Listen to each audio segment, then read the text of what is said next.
John Anik and Kenny Florian podcast. John Anik and Kenny Florian. I fucking love them. I can't get enough of them. Let's hear that Boston next. Big jab there from Duffy, and Frank Mir is hurt now. Down goes Duffy on call. Frank Mir does it again.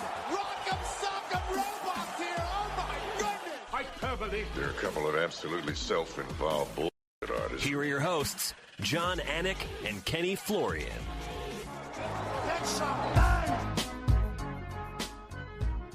Oh, are we ever live on a Sunday? Are we ever live on a Sunday? If you think I swear a lot here, you should hear me in front of my children. I tried to go a full day without cussing in front of my kids. We did not get to the post-meridian. Meridian. What's it called, PM? Meridian? Post-meridian? Sure. I mean, that's a long time ago. Great to be with everybody. Sunday, August 23rd, 2026. It is episode 609 of the Anik and Florian podcast, powered by All the Smoke Fight. Thanks to everybody for watching on the Anik and Florian podcast YouTube channel. Better yet, subscribing. We appreciate that, crossing over the 40,000 subscriber threshold. Ken Flo looked great in the pre-show meeting without his hat. He's going backwards lid today. So my daughter's changing schools, and we just met with the dean of students at the school that she's going to. Okay. And dude shows up backwards hat. At first, I didn't know what to think. You know, Colin Cowherd, esteemed radio host, used to get on Tony Romo for going backwards hat. But you got those locks going out the back of the hat. I know. You decided to go hat last minute, huh? I did. I put it on. It kind of looked like the hair was kind of all over the place. It gets really curly these days now that it's getting longer. Yeah. So. Yeah. So what do you got? Like this? Like he's trying to be the coolest principal in the world. Did he put the seat the other way? Did he sit the seat? Put the seat the other way to kind of be like one of the kids. Right. Like what's going on? Backwards chair. Yeah. Yeah. Dude, the stud. You know. That's awesome. But okay, you're looking like Quillen Salkeld a little bit today. A little better looking version of Quillen Salkeld. I mean, you got a little lip beard going on. It's actually sort of full beard, but it seems like we're leaning into the mustache in advance of the Factory Gun National Championships. Yeah, exactly. You know, I figured I was too good looking. I needed to look a little uglier, you know, just to give the other guys a chance. So, I'm joking. Well, I look terrible. Anyways, how you been, man? Are you going to China, dude? I'm not going to China unless they call my number short notice, and then I'm there. Oh, but no, okay. I'm taking my son to soccer camp in the morning. Gotcha. But more on Ken Flo's next competitive initiative, Factory Gun National Championships in Utah, September 16th through the 21st. He knows everything. But we got a lot to get to with Raymond Pete, so let's get to the Ray Longo minute, shall we? It's now time for the Ray Longo minute. I want you to punch a hole in his fucking chest. That's what I want. The Ray Longo minute. Starring Ray Longo. The John Anik and Kenny Florian podcast. Look at him! Look at the motherfucker! That's what Wow. What do I owe this special occasion to? Well, we appreciate you showing up on a Sunday with the beard, no less. You look outstanding. Oh, yeah. Doing the old Don Johnson look. Your wife like the beard or no? She loves it. It's right. Look at this going full screen on Raymond. Who needs a three shot? She says it tickles the thighs. I don't know what that means, but there it is. But yes. She loves it. Yes. And there it is. And there it is. Let's get the show started right away. Oh, let us get it started. I don't even need my Throne Sport coffee as yet. Wow. So Ken Flo at times in the looks department has been compared to Ilya Topuria. Other times Quillen Salkeld. He looks like Quillen Salkeld today. Do you see him with this mustache? I mean, welcome to the Anik and Salkeld podcast. Wow. Oh, you see this guy? No? I was inspired by Quillen. That's a good-looking guy right there. Yeah, both of them. So how are you doing? How's your weekend going? Appreciate you joining us on a Sunday. Yeah, things are going good. Nothing crazy. What does it mean? It sounded like Masto Menos, huh? Yeah. Jeez. He says. Story for another time. Story for another day. Okay. Gotcha. All right. Well, we have a lot to get to. Obviously, there was a UFC fight night last night, and one of the advantages to doing the show on Sunday is that we can immediately react to what was an outstanding main event in Sacramento. Yeah. So let's get right into it. Anthony Fluffy Hernandez and Gregory Robocop Rodrigues. Gregory Rodrigues, the plus 180 underdog, Raymond. He gets it done by unanimous decision. Your thoughts on the fight? Wow, great scrap. I will. The only thing I'll say right off the, look, I cover a couple of things. I didn't see Fernandez winning 2 of those rounds. I had that 49-46. I'd love to know what. I know he won the 3rd round. Right. I'd love to know what other round they gave him. They gave him round 1. That's totally impossible. I love it. No, but am I right or wrong? Does anybody disagree with me? The guy. The only thing you're wrong about is it's Hernandez, not Fernandez, but everything else I agree with. No, I think Kenny and I both. That's not going to be the end. Yeah, go ahead. I think Kenny and I both saw it 4-1 for. I think that Gregory was Rodrigues. almost easy to score, though. That's what scares me. But I think when you get a first round like that, if that's what you're telling me, you could. I just think there's bias. That's who they wanted to win. They're in California.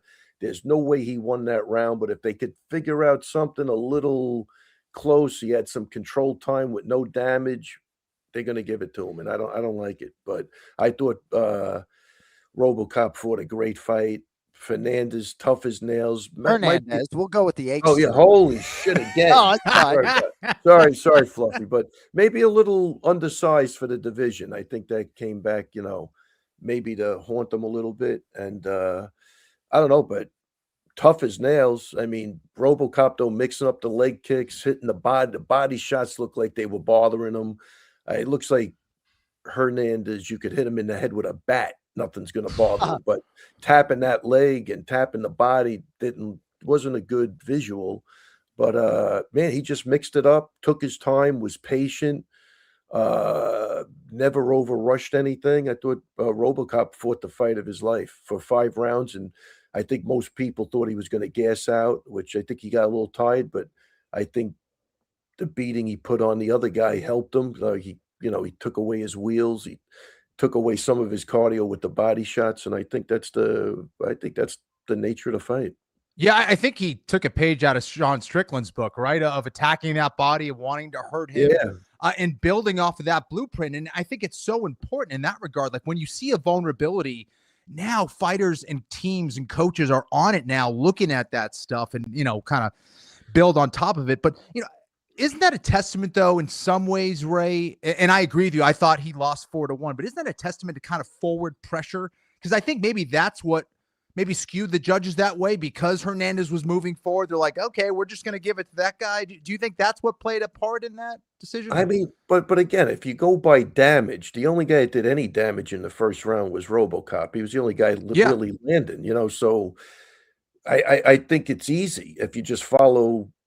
I think those guidelines, if you follow them right, will give you a pretty good guesstimate of who won the fight at this point. You know what I'm saying? So they got to go over a couple of the gray areas. If a guy's on the fence, he's holding you there, but if the other guy's kneeing you and it's kind of equal, then I don't know how you score that. You know what I mean? But I thought that was an easy round to score, and I think that's part of the problem with what Fluffy did. He didn't really do any damage against the cage. I mean, he could have been, kneeing and foot stomping, at least trying to create the illusion of damage. And I don't think he did that. And the other guy was always, hitting him on the other side of the head. He was digging body shots in there. Whether they were crazy or not, he's still doing damage. And those are dividends that pay off later when you're tapping the body like that and putting his weight on him. He's a big, strong guy.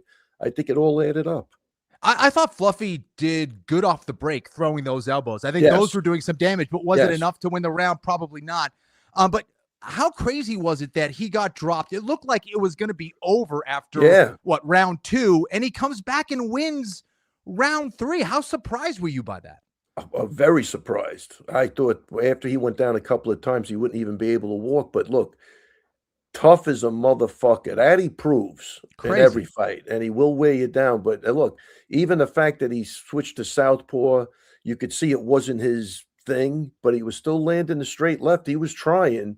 And then there were times when he went for it in the 3rd round where he unloaded combination after that's what he should have stuck with. I think they kind of tried to tell him that too. You could knock him out too, I think, which was the right thing to do. He's got the toughness to do it, but it just wasn't enough. But I think if he would have went for it, he could have gotten Robocop out of there, I think you're absolutely right. Yeah. So So Anthony Fluffy Hernandez, and we could spend 5 minutes on each guy, right? He said he had a shoulder injury going in, got it shot up during fight week, and is really proud of himself for the manner in which he gutted through this. And that, I think, goes for probably the training camp and the fight. We'll have some stuff later with RJ Clifford as to Anthony Fluffy Hernandez's ceiling at 185. But the winner of this fight, 4-1, was the classy Gregory Robocop Rodrigues. And now all of a sudden he's in a position, Kenny, to call out guys like Dricus du Plessis, which he did. So I really want to know what you think is the ceiling for Robocop at 185. We know about the frame. We know about the striking credentials. Many people probably don't know about the world-class on paper jiu-jitsu credentials. But Kenny, can Robocop be the world champion? Gosh, I don't know if he can be world champion, but I do think he's a big-time problem, and his power and his physicality is something that needs to be respected. I thought, maybe a lot of other people did, that he was going to get tired. He did not tire. Going 5 hard rounds against primarily a grappler like Hernandez, I think was extremely impressive. And then when he did get the breaks, he was, throwing a lot of volume, which was nice. And I think he's elite after that performance. I think that he's going to have trouble. His jiu-jitsu may be good, I think, when he's on top. I think on his back, I see some big-time vulnerabilities. If a guy like DDP with his strength and his ground and pound gets on top, Hamzat, those guys, Strickland even, that might be a problem. But Robocop can strike with anybody. Physically, he's an absolute monster in that division. And I thought it was a beautiful performance. Looking that good against Fluffy Hernandez, even though he was injured, is an extremely difficult thing to do, and I thought he looked fantastic. Ray, Robocop's won 7 of his last 8 fights, right? There was a loss way back when to Bruno Fajeda, then the main event loss to Jared Cannonier. I feel like the du Plessis call-out was the right one. I'm not sure that fight does anything for Dricus. I'm not sure he gets that fight, but what do you make as Robocop now as bona fide top 5 middleweight contender against this division's truly proven elite fighters? Look, I love it. I think he's one of the good guys in the sport. Not that I know him, but I've been around him a couple of times. A total gentleman. So I'll always be pulling for him. But I think the fact that he won 5 rounds, even in his head, it's almost like winning the championship makes you a better fighter. I think this 5-round war against a guy that was supposed to wear him out by 95% of the consensus of people is going to give this guy a confidence that I think is going to really serve him well moving forward. And I think at any given point in time, he could get anybody out of there. So it depends on who's champion when he fights. Obviously, that's a big deal, but you give him the right matchup, he could 100% be a champion. I think he looks like he's very coachable to me. He fought intelligently. He never, overshot his range. He kept, if anything, he could have been a little more aggressive at times, maybe to get the finish, but that's about it. He mixed up the levels, head, leg, body. I thought he fought a great fight. This was a great growing fight for him. And if he ever does win the championship, this will be a big part of it, giving him the confidence of the 5 rounds. And I think he deserves. I think the du Plessis fight, you're right, doesn't serve du Plessis, but that's a great fight. That would be a really good fight. And I think a lot of it depends on Dricus's willingness to turn around quickly, knowing that the middleweight division, at least on paper to all of us, appears to be log jammed. Kenny, Sean Strickland is the undisputed champion. He has wins over the 2 guys that are most likely to face him next, Khamzat Chimaev and Nassourdini Mavov. What do you make of how Robocop stacks up with all of these guys now that he did what he did against Fluffy?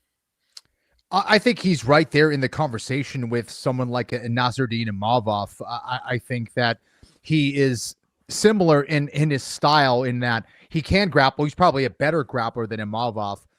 I don't know if he's as potent. Maybe he is physically. I think he's more impressive than someone like Imavov.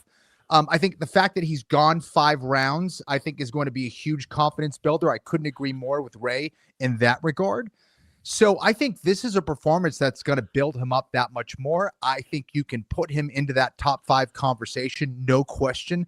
I think for me, the experience factor in the 5-round fights against the Chimaevs, against the Sean Stricklands is going to be difficult. And perhaps Strickland being a more difficult challenge than Khamzat, who we saw didn't have the best time against Strickland in that last one because of a bad weight cut. You know, can Chimaev get down to 185 and perform well? Yeah. If he looks like that against, Robocop could beat him.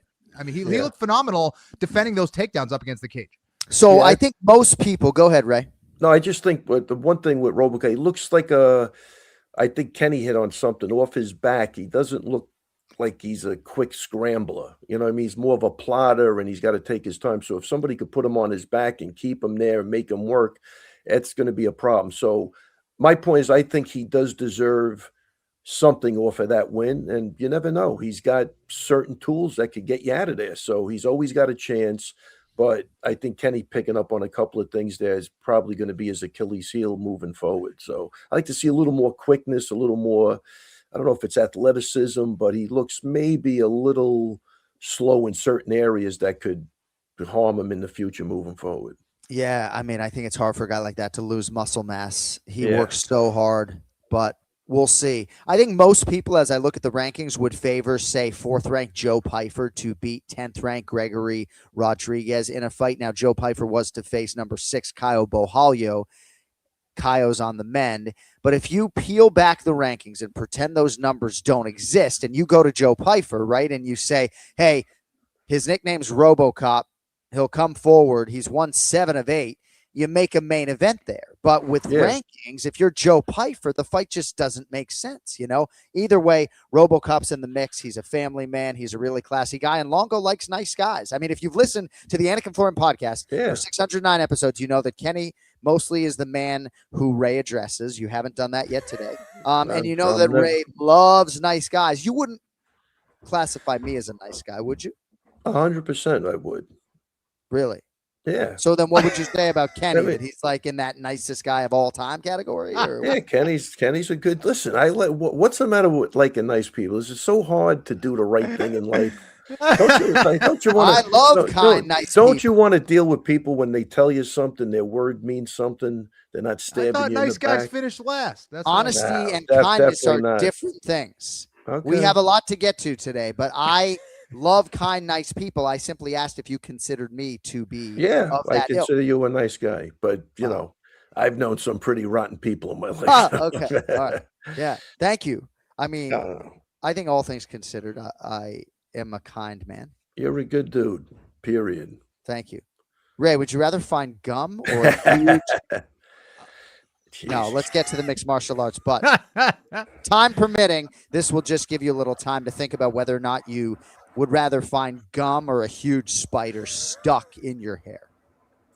You may want to check now. No, give me the gum. And there could be a lot of stuff stuck in my hair. That's what I'm saying. Anything that could relate to fucking lice, give me that gum all day. Yeah.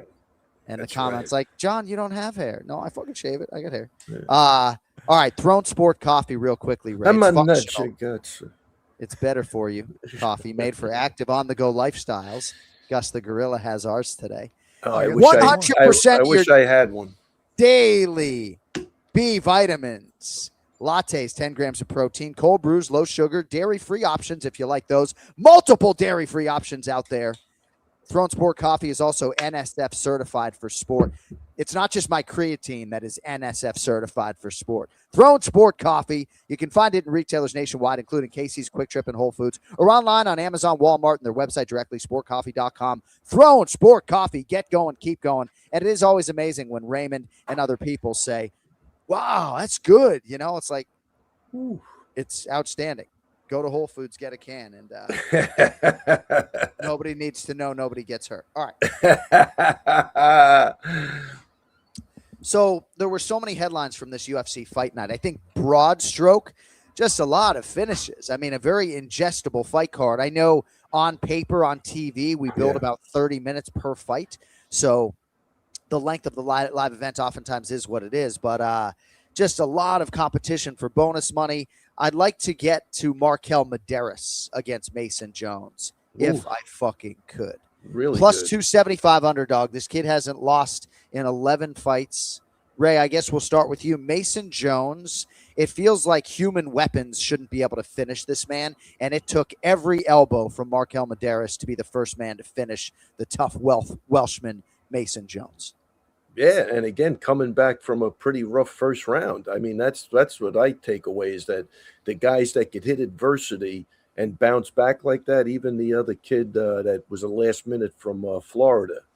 Yes. You know, like he had a bad first round, but man, he came back. That was a little closer. I don't know if that was who really won that fight, but he did show the balls to come back and make it a scrap. And I think that was the thing with Medeiros, man. He came back and looked like nothing even happened in that first round, and he just broke that guy down. It was a phenomenal fight for Medeiros.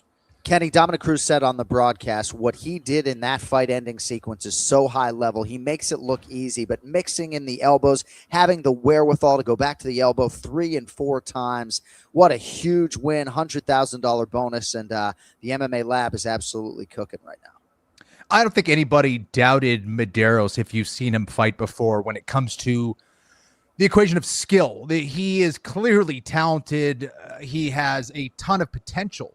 What I wanted to see was, okay, how is he going to do against a guy who is a marauder who just will move forward and he's going to throw everything at you and is never going to stop? How would he handle that? How would he handle when he's getting beat up, when he is the hammer, when he's the nail and not the hammer? Yes. And he responded beautifully, not only from a toughness perspective, but from an intelligence perspective, knowing what to throw, as you just said. So I was extremely impressed, and this is something that can kind of start to build up his stardom as he moves forward in that crazy division. So what a performance, man. He's a stud. When Mason Jones shows up in your bracket, I would think you got to get to some dark places in training, in the sauna, just understanding that you feel like you can't separate him from consciousness unless you have like a 2x4. I just thought this was absolutely brilliant and not sort of fighting fire with fire, right, Kenny? But understanding the fight that you sign up for, this guy who's just thick as fuck, massive lightweight, huge win for Medeiros. A problem everywhere, too. It's like you got to prepare for so many different things because Mason Jones has a ton of weapons himself. So he must have prepared extremely well, and this is the kind of stuff that's going to propel him forward against, as he starts to go against the other part of the murderer's row in that division. Yeah. Right. Yeah, great fight for him. And again, like I think he probably thought he prepared, and in that first round, it was like, wow, this is worse than I thought. But then he made the adjustment. That's all that matters, is that he made the adjustment and came out. And I think that, again, moving forward, there's certain fights that really serve people well. I think we talked about in the Rodrigues, and this is the same thing with this guy. This is a fight that's going to serve him well. Yeah. Mason Jones is like you said, he's a marauder. He's coming forward, and he figured out a way to get in there and land his elbows and do his thing and make it a fight for himself, which was he deserves the bonus for sure. Ray Longo, Minute Live on the Anik and Florian podcast. Does anyone in your family, your daughters or your wife, know that we call you Raymond Pete? No. Has anybody come up to you at a PFL or UFC or regional show and said Raymond Pete? I'm gonna say I'm not 100%. I don't think so, but I'm not sure. All right, so one of you. I wouldn't. That wouldn't move me at all. So it could have happened, but. What do you mean that wouldn't move you at all? I mean that's my name. What would it, So you like the nickname? Well, I mean, how many people called you Raymond Peter in your life? I mean, a lot. All right. Well, that's good. Wow, okay. All right. Well, would one of you kind Minutemen, or even if you're not one of his fucking cronies, come up to him at a local show and say Raymond Pete or Raymond fucking Pete? It could have happened, John. It could have happened. The PFL, there was a lot of people, so it could have happened. But yeah. I don't know if that's something I would remember. Yeah.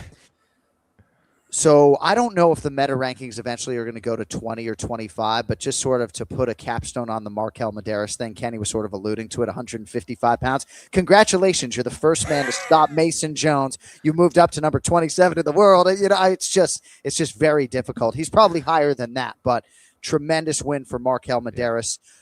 if you are not excited about women's mixed martial arts, and I know there are a lot of people that are banging on women's MMA these days. We'll get to Cris Cyborg later with RJ Clifford, time permitting, but at least get excited about Carli Judice. I'm not saying she should have gotten the bonus. She was a minus 575 favorite. I thought maybe Jamal Emmers or Shamil Gaziev would have been worthy of 100K, but this woman can absolutely strike. She is mean, and in what is maybe the best women's division right now, 125 pounds, Carli Judice looks like somebody to keep an eye on. Ray, you got anything for us on crispy Carli Judice? No, she looked excellent. I think she's always looking good at striking on point. I not to switch gears. I thought the first girl, I can't think of her name. Chanel Dyer. I think she looks like for that weight division, she's coming out.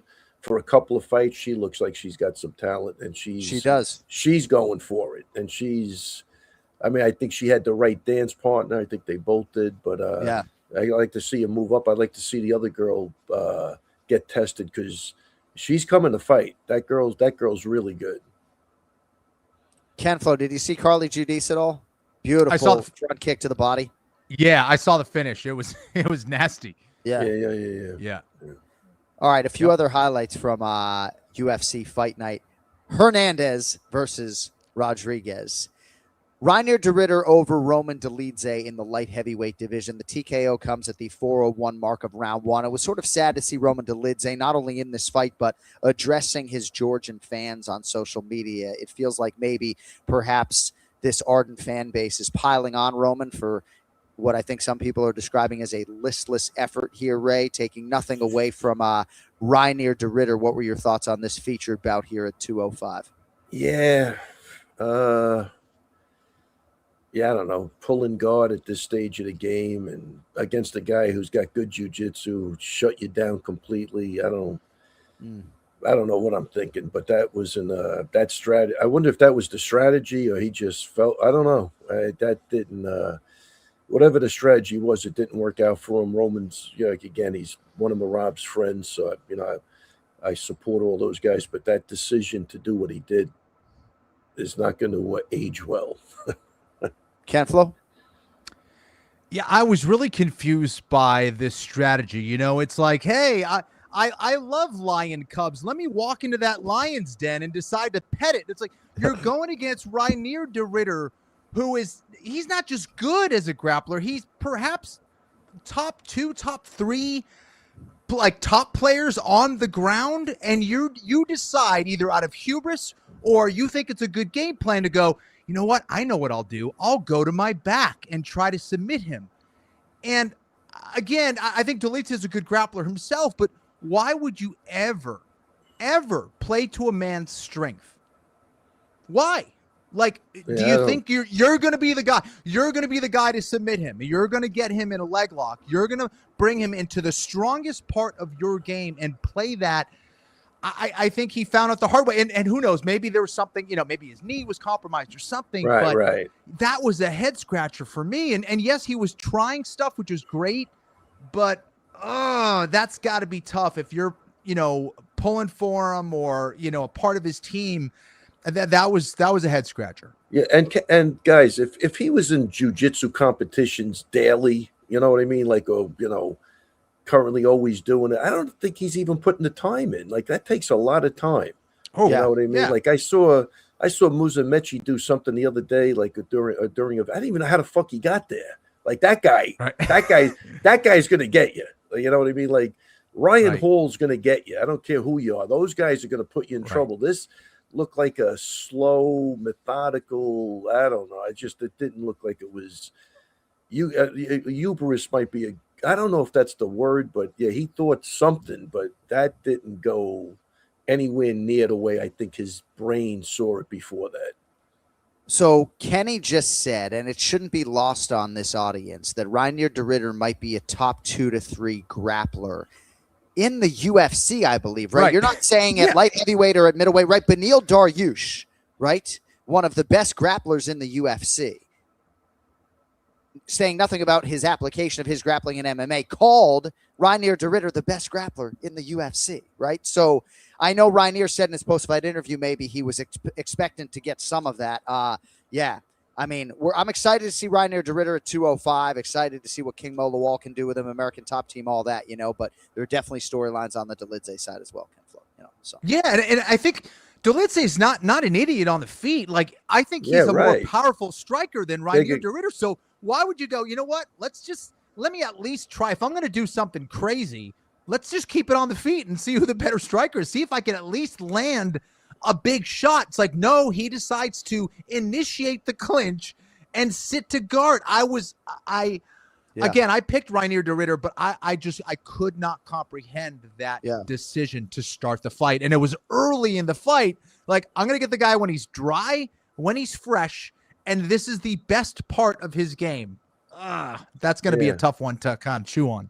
I couldn't agree more. And again, if you're going to do that, man, you better be booking when your ass hits the floor. Like, it's got to look different. You know what I mean? Right. Like, you got to have. It was like casual drop, like it's like a training partner. Like, hey, you want to train? So that visual alone, like those optics alone, are just like, wait, we haven't seen that in 20 years. Where guys are just. But if you're going to be that guy, man, you better be hell on. You better be hell when that shit hits there, and it's just yeah. All right, do you have 3 more minutes or no?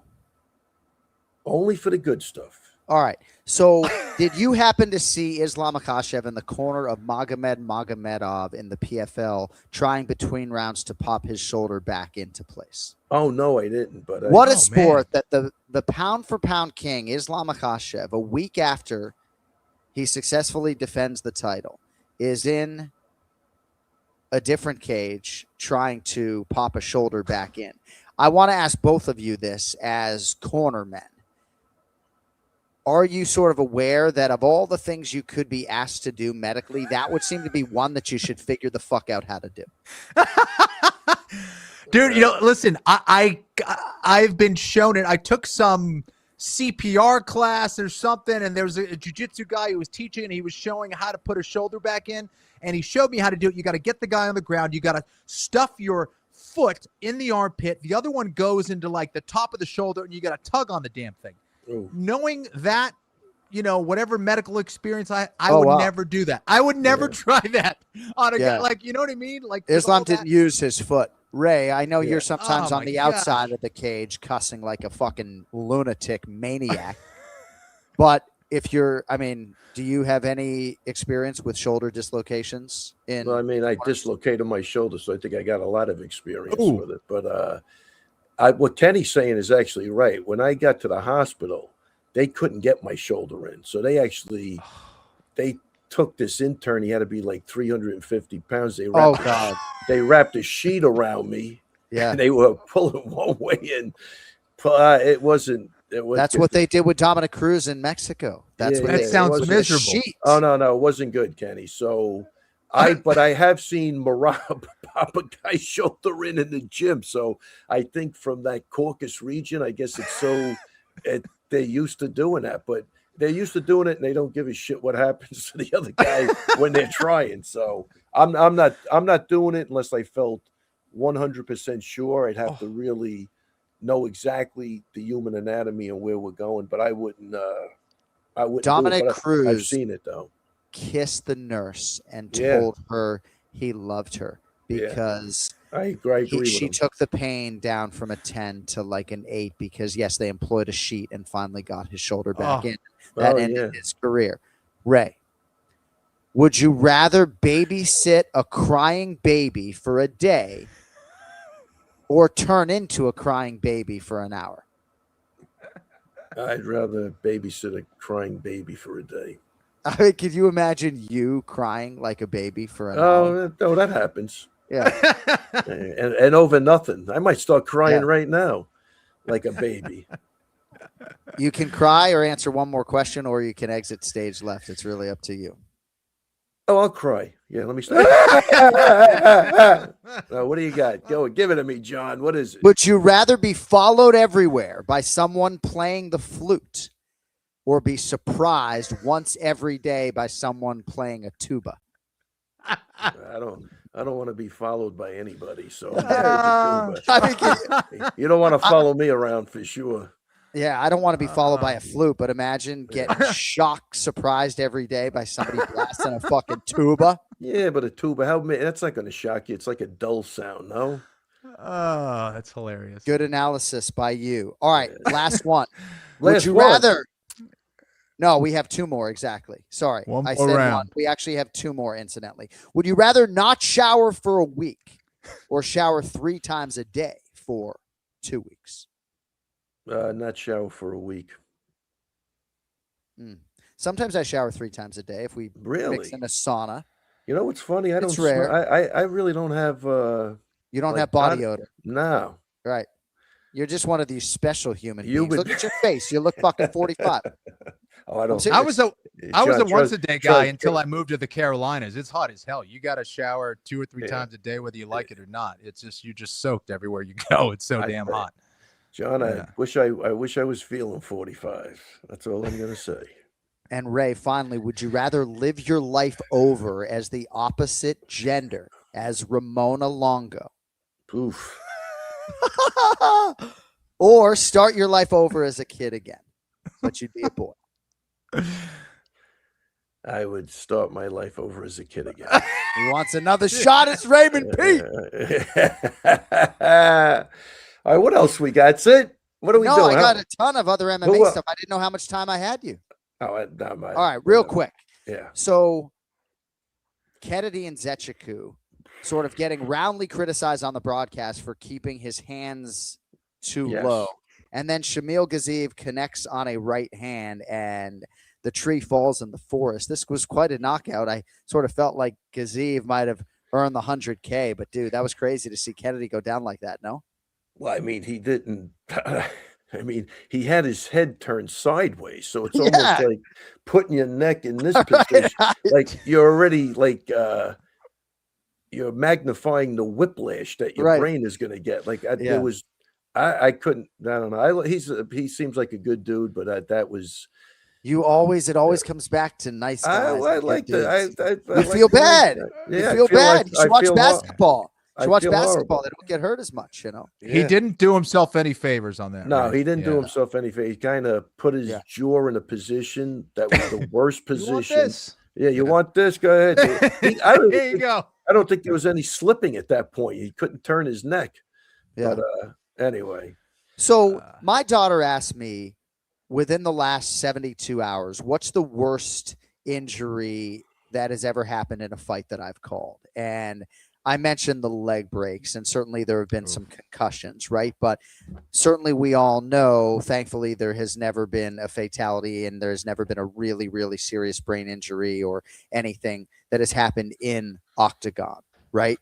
But Le'Veon Douglas, Cub Swanson, said he instantly lost vision and broke his orbital after that right hand from Jamal Emmers this past weekend, right? Jeez. And good on Jason Herzog for getting in there immediately. Sometimes, Ray, and you guys can speak to this better than I can, but sometimes you see a fighter go down as a referee or as a commentator or a bystander or a corner man, and you just know that he's sort of in protective mode. And this was pretty frightening, you know, how quickly this happened. One punch seemed like busted, cracked his face, and thankfully Herzog got in there quickly, Ray.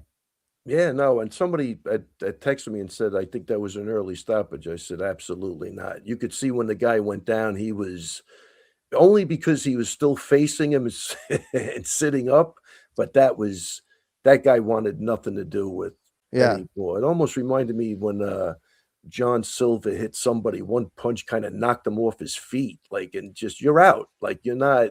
You got to jump in at that point. And that's a good way you put the analysis of that. He did break his orbital socket. Is that Kenny, Cub said he instantly lost vision and he reacted almost as if something without a doubt catastrophic had happened.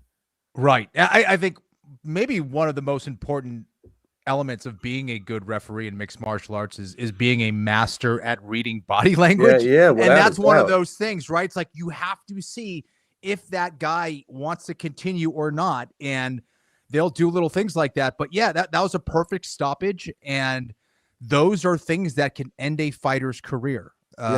So I hope he's able to bounce back if he does want to continue fighting. Hopefully physically he'll be able to do it, and his eye will be 100%. But Yeah, tough. And it wasn't one of those things where it was so clear that he had a broken orbital, right? There's always these little things that look like it's not a big deal that actually could be a big deal. This sport is dangerous. Make no mistake about it. And I hope he's okay. And let me give you one quick thing, John, about an injury. So 2 weeks ago at a local fight, young kid, I'm going to say under 24, had a heart attack during the fight. Oh man! And they had to shock him back with the paddles, and thank God he's okay. They got him to the hospital. Jeez. He was responsive. But think about how bad that is, young kid, and you got to get paddled back to life. Yeah. So, hey, real quick before we let you go. Yeah. So, Anthony Hernandez, in a sportsmanlike way, I think, right, complained about Gregory Rodrigues grabbing the gloves. And there was one instance that I went back and saw, and Jim West complains from the corner. And I know fans sort of get on me because I get my panties all bunched up every time there's a fence grab or something like that. But one foul can swing around and swing a fight and prevent a grappler from getting to a dominant position. And I don't even know if there's a question here, Kenny and Ray, but I think we just all need to be really mindful as commentators, as referees, that one glove grab can prevent Fluffy Hernandez from getting to a position where he ground and pounds out a win. There's no question about it. I assume he was talking about when he had that 2-on-1 grip on the glove there. I don't know if the fingers were inside or not, but and I don't know if he's talking about that specific thing, but yeah, I couldn't agree more. It's one thing that could switch a fight. We've seen it so many times. One guy dominating the whole time, the guy's able to get free, he lands a big shot, fight is over. It's those little instances where maybe you're grabbing a glove, not allowing for a punch or a certain clinch that can change things. So yeah. Ray, yeah, I don't know if you have anything for us on it, but it was a part of the fight, I guess, at least according to Fluffy. Yeah, look, what you're saying, I want people to play by the rules no matter what. And if it did have something to do with the fight, I'd have to see, like Kenny said, we don't know where it was, but it wasn't like he was taking him down effortlessly anyway. So yeah. I think you start looking for things. He grabbed the glove, I don't know. Even though it's wrong, he wasn't successful in what he wanted to do in the first place. So yeah. That's the way I'm looking at it. You can't, I don't know, like it wasn't close. So yeah, I feel bad for him, and I don't like cheaters, but it is what it is. All right, kids back at school next week, which means I'm coming to Longo's MMA on. Yeah, let's go, man. I'm coming when you least expect it. I'm going to come surprise you guys. I need to train. Get in there. Come on. Everybody'd love to see you. I might have a fight coming up. So really? Yeah. So I just got to give us anything more. Would you like to talk about it? I've just been doing strength and conditioning every day and not running because I need to put on fat and muscle. So fat and muscle. Get down to the gym. Whatever it is, we can take care of. And wait. He's like, whatever it is. Fat? You really looking to add fat? Yeah. Whatever it is, we could take care of it. All right, buddy. Love you. Enjoy the rest of your Sunday. Football starts soon. I know you're excited the NFL is back. Exactly. All right, I'll talk to you later. Don't kneel for the national anthem. Have a great day. Take it. Right. Where is this? Would you believe that he boycotts the NFL? I think still because of Colin Kaepernick. He does. Accurate. He does. And still.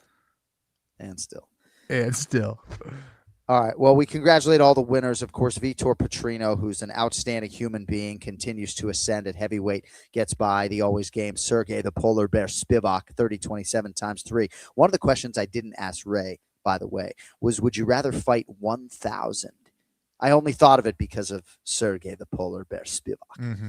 Would you rather fight 1,000 ant-sized polar bears or one polar bear-sized ant?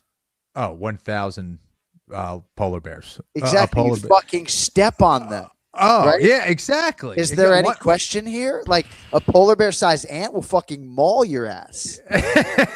Exactly. I mean, so that visual of Islam Makhachev for me this weekend was absolutely crazy. We're going to get to Cris Cyborg's win over Ketlin Vieira with RJ Clifford and get his thoughts on the UFC Fight Night. And then towards the back end of the program, we will have a few quick picks from Ken Flo on UFC Fight Night, Nurmagomedov versus Song, although I feel like it should be UFC Fight Night, Nurmagomedov versus Yadong. Question beckons, is RJ Clifford going to China? Let's get to Rated R. Viewer discretion advised. This is Rated R with RJ Clifford. No way! The fighting, that's the fun part. It's like Hansel from Zoolander, just so fucking hot right now, dude. Like, whoa, think about it. Like, I don't know who he is. I just know he's a wrestler. I, Googled him.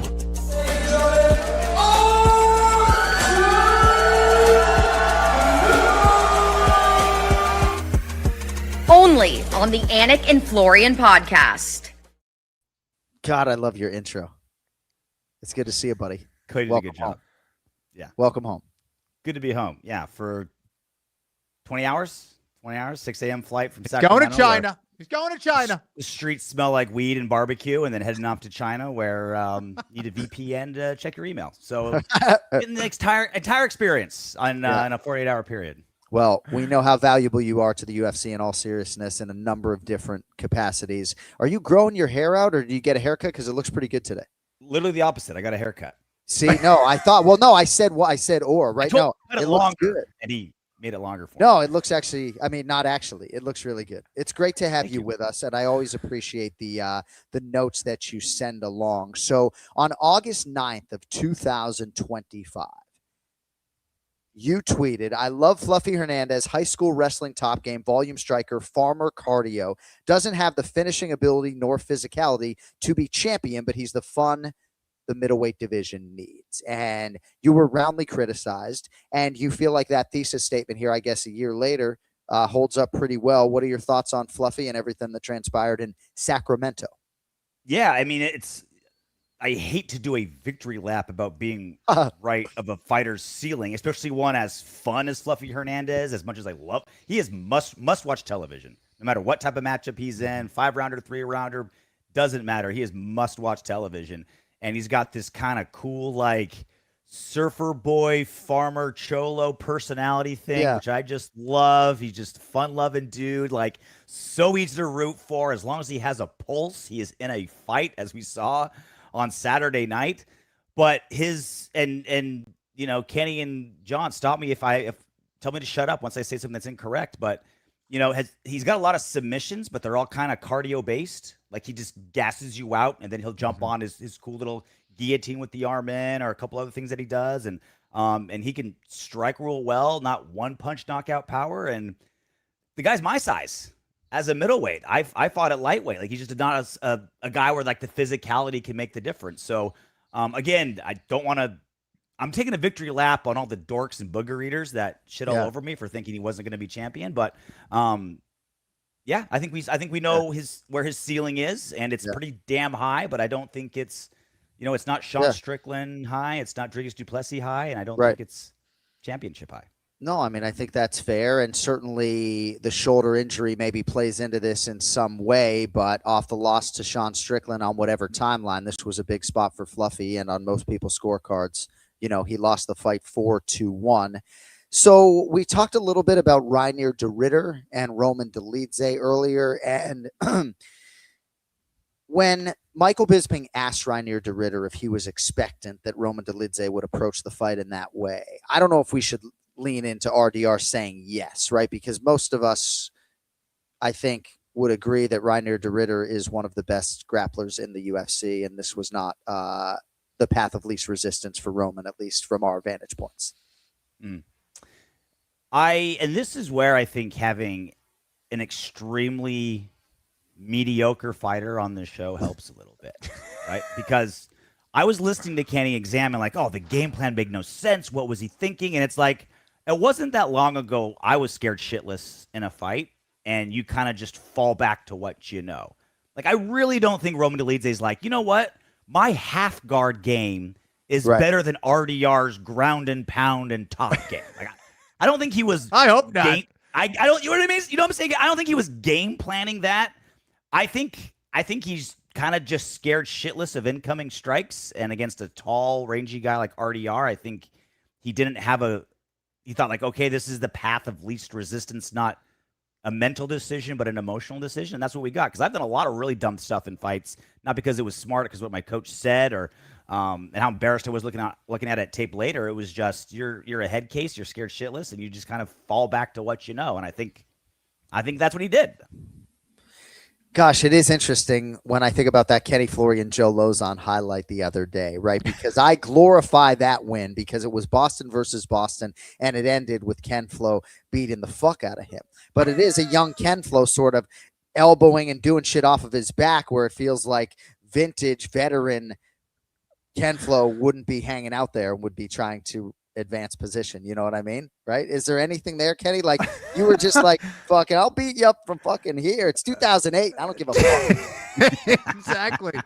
Yeah. I mean, listen, I was confused by the whole thing, and it definitely, that could be the case, RJ. You know, I think that sometimes, you know, you make bad decisions or you're freaked out, and I think that might fit. That might track with who Roman Dolidze is, and maybe he freaked out. But I guess for me, what's more confusing is the fact that it's not like Reinier de Ridder is the most devastating striker in UFC history. I think he's one of the more devastating top players in UFC history, though, and that's exactly where he took the fight. So, yeah, it was odd, but you know, Reinier de Ridder looked great at 205. I think he's going to continue to be a problem there, and for Dolidze, he's going to have to figure out, you know, what he's trying to do out there. Looks like King Mo Lawal's the head coach of Reinier de Ridder. He's as sharp a cat as there is in the MMA game. Man.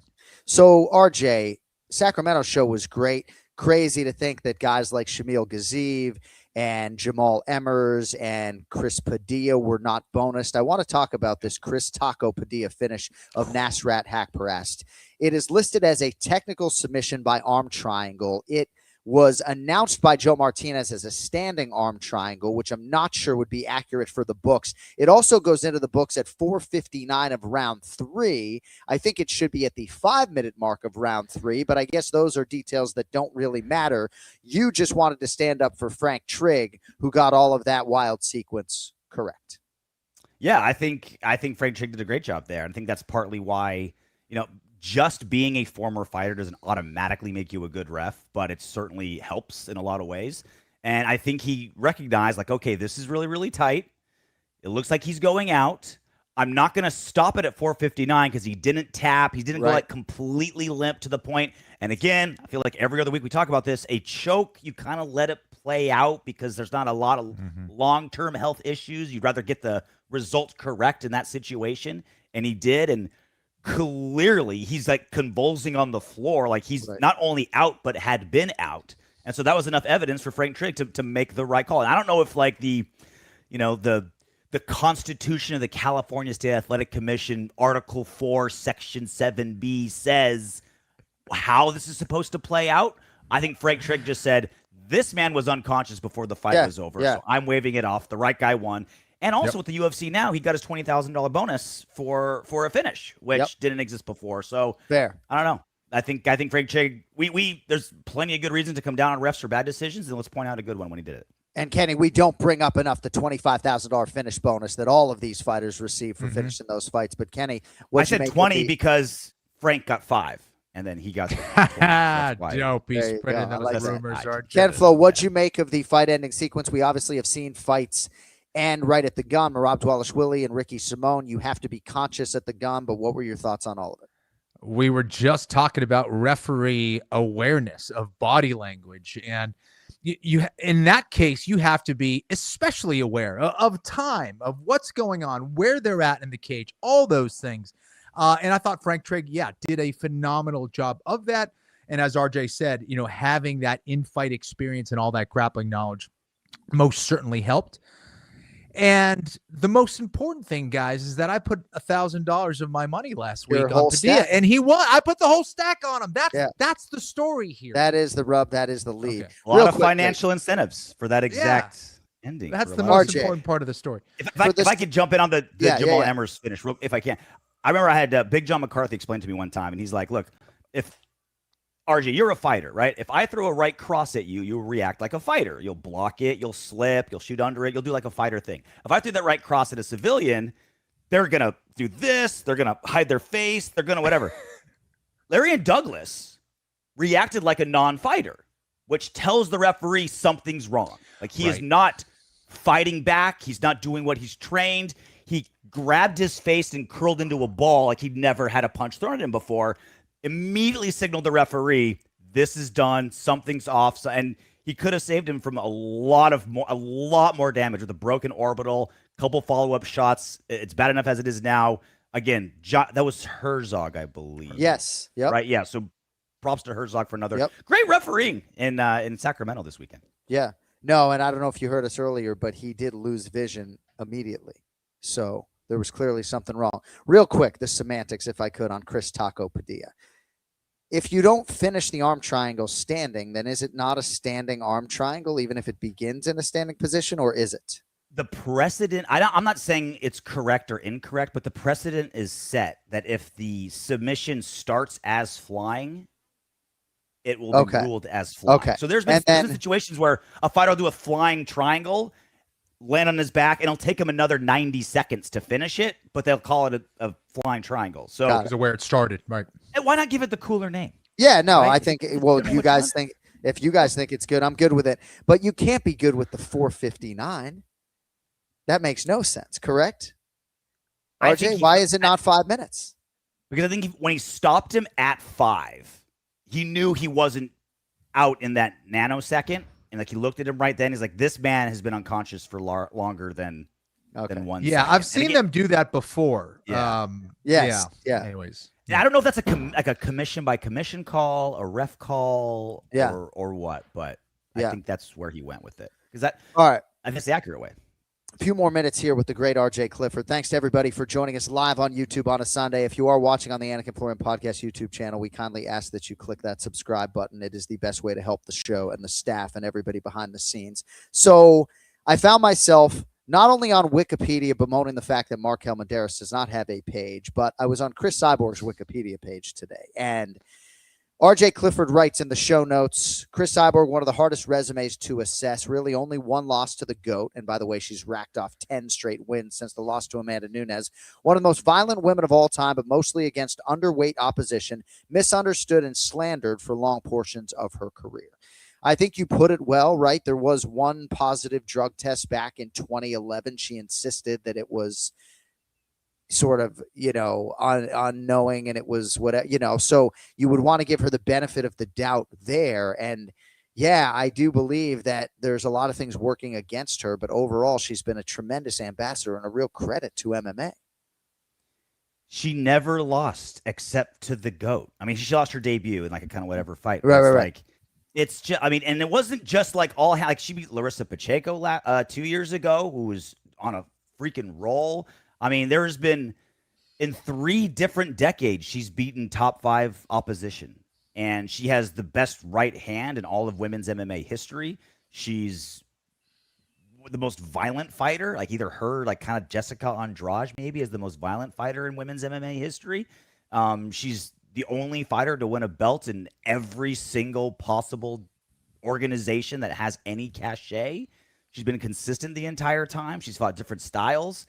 And yeah, like, okay, a positive drug test over a decade ago, but do you want me to go through the list of all the best fighters in the world that's had positive drug tests? Like, why is she held to a different standard than Anderson Silva or, the TRT era or the Pride generation when they were allowed to? Like, why is her standard different? I'll tell you why, because Ronda Rousey wanted it to be different because she didn't want to fight her. And I think a lot of fans jumped on that. So, I got a lot of shit for a long time because I called her the greatest female fighter of all time, because it's not just the win column, it's the L column. And basically her only loss is the greatest fighter of all time. Yeah. I mean, Amanda Nunes, I keep slandering fighters on the show today. It's not what I'm trying to do, but like Nunes has some kind of not great losses, Alexis Davis is on there, right? Yeah. You're right. Like, I don't know who Sarah D'Elio is, but she beat Amanda Nunes, that's something, right? If we only count wins and don't count losses, then Dan Henderson's the greatest fighter of all time. But we have this very unique standard that was applied only to Cyborg. I just ask that she be judged fairly by everybody and not change your standard because it's Cyborg and whatever storyline got you there. Ken Flo, you obviously called Cris Cyborg's fights. You know her well. Any thoughts on Cris? Yeah, when you brought up the L, I was thinking you were saying longevity because of how how successful she's been for the amount of time that she's been successful. And and it's not just mixed martial arts, kickboxing, boxing. I mean, it's unbelievable what she's accomplished. And, as scary as she is in the cage, you talk to her outside of the cage and she is the sweetest, most humble person ever. She does not talk about herself. She's not brag about herself. Knowing her husband and everything that they've done to invest in, her recovery and her training and how serious she takes her health. It's awesome. And to see her get all of that success and, if this is going to be her last fight, I agree with RJ. I think that as successful as she's been, and she does get a lot of credit, I think she deserves even more. Well put. There were bigger stars than her in women's MMA, and she was beat, but there was no better Hall of Fame resume. If there was an MMA Hall of Fame, which there isn't, but if there was an MMA Hall of Fame resume, there's no better one in women's MMA. MMA Hall of Fame would be great one day. We can call it the Fedor Emelianenko MMA Hall of Fame. All right. Honorary inductee. Bantamweight main event in China. Umar Nurmagomedov minus 500. Song Yadong is plus 380. RJ Clifford believes that Umar would be favored against any bantamweight in the world right now. And I think there might be some truth in there. I would submit to you that Petr Yan's performance against Merab Dvalishvili in their last meeting was singularly so great that maybe Yan would be a slight favorite. And Yan Nurmagomedov might be like my number one dream fight in the sport right now, right? Umar hasn't fought O'Malley. He hasn't fought Petr Yan. But seems like you're pretty excited for, I might do a fucking watch party solo for Umar. That tells you how excited I am. But it seems like you're pretty bullish on Umar's chances to eventually be the world champion, Randall. No, absolutely. I'm with you. I think Yan versus Umar is just what this sport is all about. Like somehow these two dudes have avoided each other until they're, right on the precipice of, one's champion and one seemingly, if he beats Song Yadong as a 5-1 favorite, not Vegas thinks he will, they're finally going to collide with the highest stakes possible. He is the total package, man. And, not to, like, I don't want to overlook Song Yadong, who's certainly live and getting better. And, I'm just kind of hoping that Song Yadong doesn't get too popular, so we don't stop giggling every time we realize his name is Yadong. Like, I think that's important in the sport. Like, I want to turn into BJ Penn, Kenny, where we stopped laughing that his name was BJ. Like, it was in 2000, it was funny, and he got so good it like became normal. Like, I want to giggle every time I say Song Yadong, and if he's fighting for titles, it's going to normalize it. So we got a fighter named Wrong. These are things they police in MMA. We have a fighter named Wrong Jew, right? Like, yep. And I believe I said on your weigh-in show, when I get pulled over, I tell the officer, you got the wrong Jew. Got the wrong Jew. So it did work one time. I now actually have a card from a police officer in Greenwich because of my house party. So if I get pulled over in Greenwich, I might have a way out. Anyway, 2 quick items on the way out with RJ Clifford. I don't know if they're taking action on the Factory Gun National Championships in Utah, September 16th through the 21st. But our man Kenny, representing the Anik and Florian podcast, is back in competition, competing in the Factory Gun National Championships, shooting guns. So. Is pistol target? What is this military? I'm not sure what the factory gun champion. I have to know. It's basically just a race of a bunch of gun nerds running around trying to shoot targets as quicker than the other guy, right? So you have these stages. You got to memorize all these plans, and you got to run through and execute it as flawlessly as possible and faster than everybody else, and try to do it faster and get more points than the other guy. And it's my first one, so I'm going again. It's like I'm probably like purple brown belt level going against like 5th degree black belts out there. So I'm outgunned, no pun intended, against a lot of these beasts. But it will be a good learning experience for next time. Dude, shooting is so fun, man. Like I'm not a hunter. I just love sport clay shooting. Yeah, it's so fun. It's California. Yeah, California hates the Second Amendment, so I got to like cross state lines to get ammo. I don't know if he's admitted to a felony or whatever, but like it's better than golf, just minus you're not allowed to drink. You know what I mean? But like any type of shooting, like I have no interest in shooting a human, but just the fun of I agree. Just a little kickback and that sound. Yeah. All right. Before we let you go, real quick, and this is really just selfish out of personal curiosity. I don't need much on this, but I've been looking at the calendar and the champions and trying to figure out who's going to headline Madison Square Garden and then who's going to headline Las Vegas. To my knowledge, we don't have a headliner for Salt Lake City yet. Is that accurate? That is accurate. Oh, see, he probably knows. See, I don't mind. You know, you know what it is. Do I know? I don't if think I know. You know. So, well, it would be leading then if you were predictive about the Madison Square Garden main event, because then you would be telling the world that it is not happening in Salt Lake City, right? But no, I feel like. Go ahead. Would you agree the Salt Lake one is a little out of left field?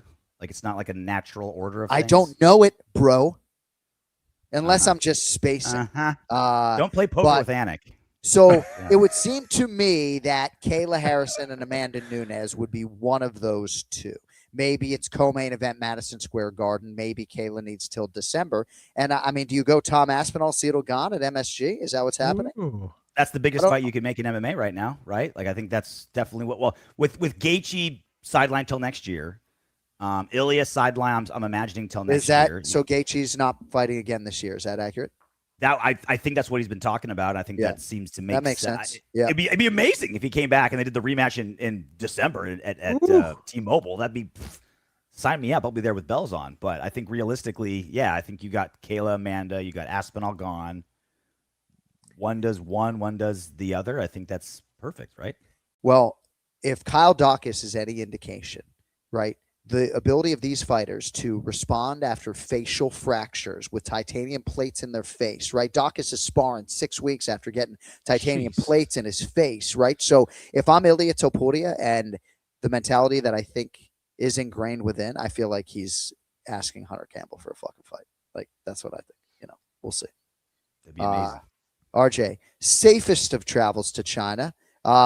They did ask me if I might be available as a backup for your weigh-in show in LA, so maybe we'll reconvene in Los Angeles. But get you on a surfboard for a feature or something with DC. I got big plans. Every time you host, I got plans. I'll get my back waxed. I'll be ready. Hey, thank you, buddy. Safe trip. You're the man. Enjoy your family. We'll see you soon. There he is. See you, dude. Guys. Rated R with RJ Clifford every week here on the Anik and Florian podcast.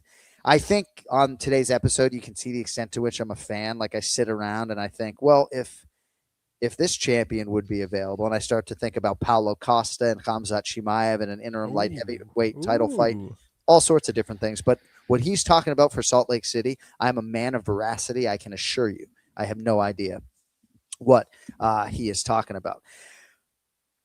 Football is back. Football is back. And something big is coming. September 2nd, DraftKings game day arrives. Don't forget, DraftKings now live in all 50 states as well. One app, every sport, all 50 states. And new DraftKings customers, you can sign up with code AFPOD, spend $5 to get $200 in rewards within 21 days, includes all markets. That's code AFPOD in partnership with DraftKings. The crown is yours. Bet with DK Sportsbook. Gambling problem? Call 1-800-GAMBLER, 1-800-MY-RESET, Connecticut. 888-789-7777. Visit ccpg.org. On behalf of Boot Hill Casino in Kansas, bet tax pass-through may apply in Illinois. 21 plus, void in Canada. Event contract trading with DraftKings predictions involves risk of loss. Availability varies. Predictions offer void in New York. Bet to get bonus bets that expire in 7 days. Trade to get predictions dollars that expire in 1 year. $50 in rewards issued every 7 days via click to claim for 21 days. One non-withdrawable reward redeemable. Terms at dknd.co/offer. Limited time offer nationwide based on sportsbook predictions and free-to-play sports contest availability varies by state. So I don't even have time to talk about all my college football action because the disclaimer is so long, right? I mean, we could blow it out for DraftKings if the disclaimer wasn't so long. But man, if you could see all of my action already splattered all over the board for the football season, I can't wait. Today, I just wanted to ask you about this main event before we get to your prediction, or excuse me, before we get to your bets, right? So we talked about it a little bit with RJ. Song Yadong, I don't know if he's a gatekeeper, but he's sort of been in this role. He hasn't been able to get over the hump. He's plus 380 right now. Umar Nurmagomedov is minus 500. Any strong conviction on the main event, Kenny Florian? Song Yadong, if he's able to put it all together, I do think he could potentially get it done. He's been working on his wrestling with Justin Flores, one of the best grappling takedown coaches in the world. Is that going to be enough? I'm not sure because of that advantage from Nurmagomedov. The hardest thing to learn in this sport is grappling. That takes the longest. And Nurmagomedov is going to have an advantage when it comes to that realm over anybody. And not only that, it's not like the guy doesn't know how to strike. He is one of the best striker wrestlers, I think, in the game, especially his long-range weapons with his kicks. So he can keep you going backwards. He can keep you from being aggressive. And then if you do get overly aggressive and move forward, he just puts you on your back, and he knows how to control you. He knows how to submit you. He knows how to win rounds.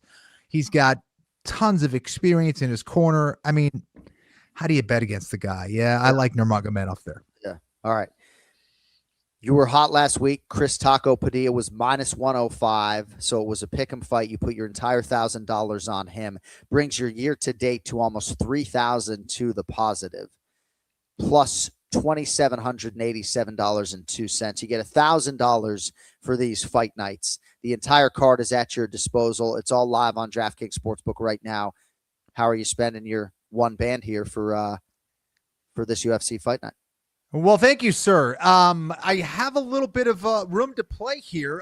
So I'm going to take that $1,000. I'm going to do a 2-fight parlay. I'm going to put it on Asakura and Nurmagomedov to get the win. Hopefully we can bring those odds down a little bit. Those are two big favorites there, but going to put $1,000 on Asakura and Nurmagomedov to get it done.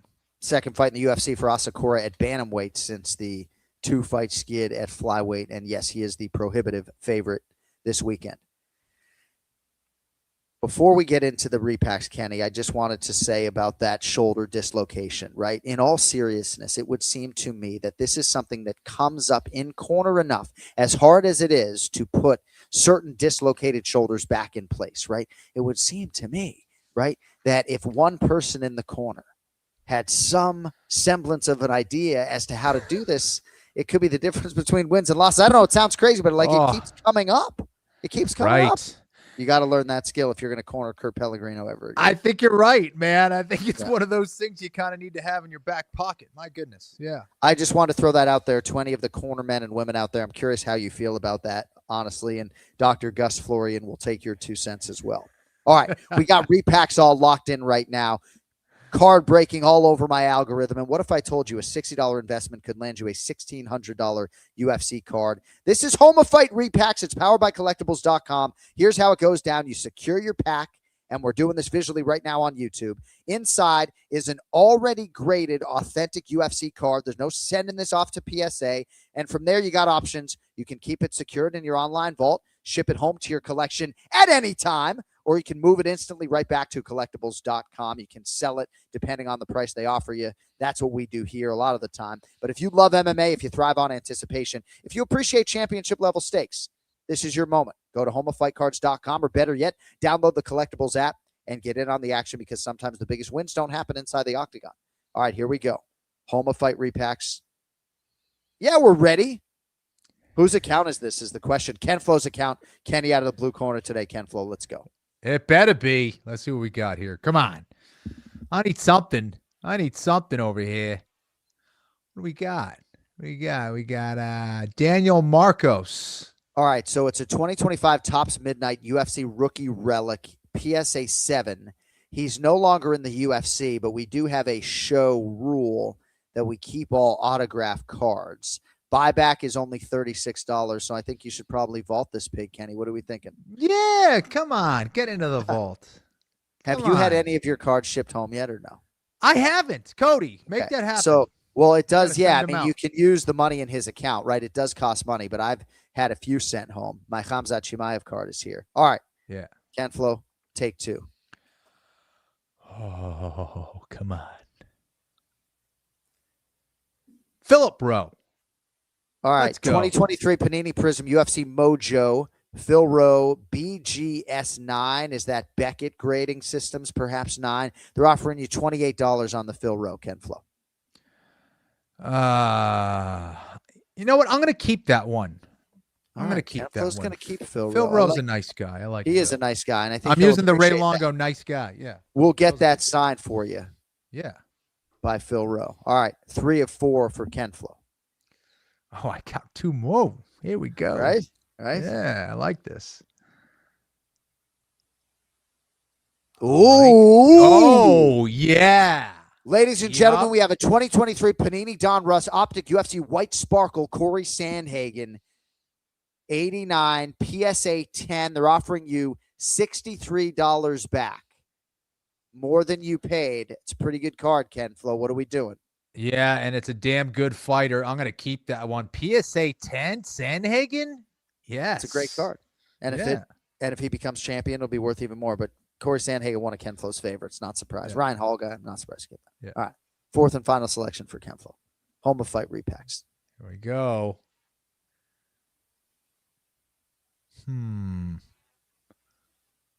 Wow. Ruby. See, Wade, this is interesting. Anderson Silva. So, Kenny, this is a PSA 9 Ruby Wave Anderson Silva card. They're only offering you $27 for it. Yeah. Interesting. What do I do with that one, John? Need a little help. Probably keep it because it's Anderson. It's Anderson, right? I mean, you don't need the $27. Bitcoin's had a really good week. It has. Yeah, let's keep it. Let's go Anderson Silva. It's so interesting, right? And I'm not the valuation guy. I just happen to spend way too many recreational dollars on cards these days, right? Dude, I've been on this FIFA World Cup sticker hunt with my son, right? Really? So they're $2.25 for a pack of 7 at Dick's Sporting Goods. But I just bought a box on Amazon of 50 packs that arrived today.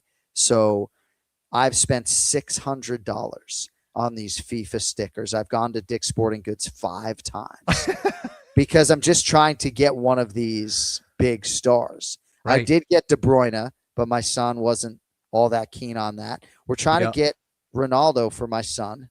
We take fucking Mbappe or Messi. Yeah. Yeah. But let's go, dude. So when I get off the air today, we have 50 more packs to open up of these FIFA World Cup stickers. Today, though, it's about Home of Fight repacks, and I am going to reel in a fucking large one. Right? Here it goes. I am so daunted by sending in my cards to get graded. The fact that these are already graded is just enormous. Nice. All right, here we go. 2025 Top Stadium Club, Carlos Prates, green 40, PSA 7. They're offering me $32, but you guys know what I'm doing with the Nightmare. You know what I'm doing with the Nightmare? I'm going to put it in an Alp nicotine pouch right now. In honor of Prates. Frontier Collection, Kobe Coffee. We're Cowboy PSA Coffee. 7, but it is Prates, dude. Of course we're keeping Carlos Prates. Of course we're keeping Carlos Prates, right? Could be the world champion. I don't know why they weren't offering me more. All right. Card number 2 out of a possible 4 today. Little nicotine buzz right now, courtesy of Alp.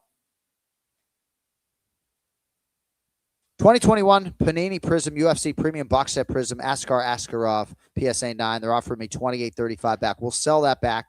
So just lost $30 on that exchange. Nobody needs to know. Nobody gets hurt. We're not really worried about it. But again, it just shows you if you don't like the card, you get half your money back and you get to dig the fuck in again. You get to dig in again. And that's what we're going to do. We're not a quitter. There's a line in a rap song, I can't stop smoking weed because I ain't no quitter. It's Onyx. All right. Draw 3 out of a possible 4. 2021 Panini Select UFC 125 Chase Hooper PSA 10. They're offering me $30 back, so we will sell the Chase Hooper card back to expedite the process here. $28.76 on the total payout. And as we go to our 4th and final selection, we're due. I mean, at this point, we're due. Final Home of Fight repack of the day. Drum roll, please. It's a rookie autograph, Jay Cadley, so we will keep it. 2024 Topps Chrome UFC rookie autograph, Jay Cadley, no longer in the UFC, but I like Jake. He's a good egg. I think he could work his way back. All right. Thanks to Matty Betts, everybody at Home of Fight, homeoffightcards.com. Thanks to Longo and Clifford and Cody Merrow, dotting all the I's and crossing the T's. We are idle next week, Monday, August 31st. I am actually going on vacation for 2 days in Florida, and then we will reconvene with you folks on Monday, September 7th. We might be in position to respond to some breaking news if there is any next week, but given the staff, the week off, everybody at All the Smoke has worked really hard on this show, and of course for the talent. We appreciate you guys as well. Thanks to Ken Flo. Thanks to Jason Anik. Thanks to everybody. Don't forget to check out the Anik Bros YouTube channel and Kenny Florian's YouTube channel as well. And we'll be back with you fine individuals on Monday, September 7th. Thanks for watching. Subscribe to the Anik and Florian Podcast YouTube channel, and we will talk to you in less than 2 weeks. Until then, yo fucking later.